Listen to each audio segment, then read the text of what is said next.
ఇదిగోండి, ఇవాళ మీకు జొన్న పిండితోని కేక్ చేసి చూపించబోతున్నాను మీకు. ఇదిగోండి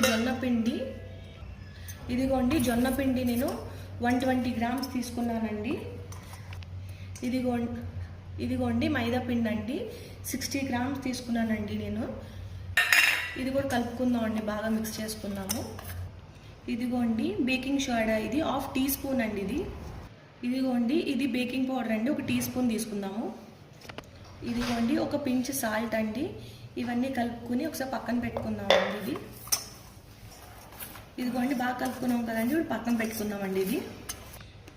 ఇదిగోండి ఇప్పుడు బెల్లం పొడి తీసుకుందామండి. బెల్లం పొడి 100 గ్రామ్స్ తీసుకుంటున్నాను నేను. ఇదిగోండి ఇందులో నేను 120 గ్రామ్స్ కర్డ్ తీసుకున్నానండి. ఇదిగోండి నేను ఇంట్లో ఆయిల్ అండి 80 ml తీసుకున్నాను. ఇది ఇప్పుడు అంతా బాగా బ్లెండ్ చేసుకుందామండి. ఇదిగోండి ఒక వెనిలా ఎసెన్స్ కూడా 1 టీ స్పూన్ తీసుకున్నాను. ఇదిగోండి ఇది బాగా బ్లెండ్ చేసుకుందామండి, బాగా మిక్స్ అయ్యేంత వరకు. ఇదిగోండి ఒక 60 ml మిల్క్ తీసుకున్నానండి, ఇది కూడా వేసుకుందామండి. ఇదిగోండి 1 టీ స్పూన్ వెనిగర్ తీసుకుంటున్నానండి. వెనిగర్ లేకపోతే మీరు లెమన్ జ్యూస్ అయినా వేసుకోవచ్చండి, ఏం ప్రాబ్లం ఉండదు. ఇదిగోండి ఒక యాపిల్ తీసుకుని చిన్న ముక్కలు కట్ చేసుకున్నాను, ఇది కూడా వేసేసుకుందామండి. ఇదిగోండి ఒక పించ్ సినామిన్ పౌడర్ అండి, దాల్చిన చెక్క, ఇది ఇందులో వేసేసుకుందామండి. ఇప్పుడు కొంచెం బాగా కలుపుకుందాము. ఇదిగోండి మేము బాదం జీడిపప్పు తీసుకున్నామండి, ఇవన్నీ వేసుకుందాము. ఇదిగోండి ఇది కూడా కలిపేసుకుందామండి, అంతా కలిపి.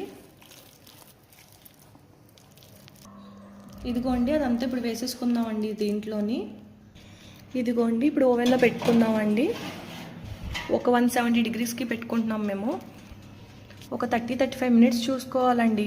ఎలాగైనా సరే మనం టూత్ పిక్ పెడితే ఏమీ అంటుకోకుండా క్లీన్గా వచ్చేస్తే అయిపోయినట్టేనండి. ఇప్పుడు స్లోగా అయిన తర్వాత చూపిస్తానండి. ఇదిగోండి చూసారు కదండి, అయిపోయింది. ఇప్పుడు మనం రివర్స్ చేసుకుందామండి. ఇదిగోండి చూసారండి, రివర్స్ చేసుకున్నాము. కేక్ అయితే ఇగో అంటుకోకుండా చాలా బాగా వచ్చిందండి. ఇదిగోండి ఇటు పక్క చూడండి ఎంత బాగా వచ్చిందో, ఎగ్దమ్ బ్రౌన్ గాని. ఇదిగోండి ఇటు పక్క మనం కోకో పొడి వేసుకుంటే బ్రౌన్ వచ్చిందండి. ఇదిగోండి మొక్క కోసుకుందామండి, ఎలా ఉందో చూపించాను మీకు. Happy birthday to you. ఇదిగోండి బాగా అయిందండి, మీరు కూడా చేసుకోండి, చూడండి, మాకు కామెంట్ పెట్టండి.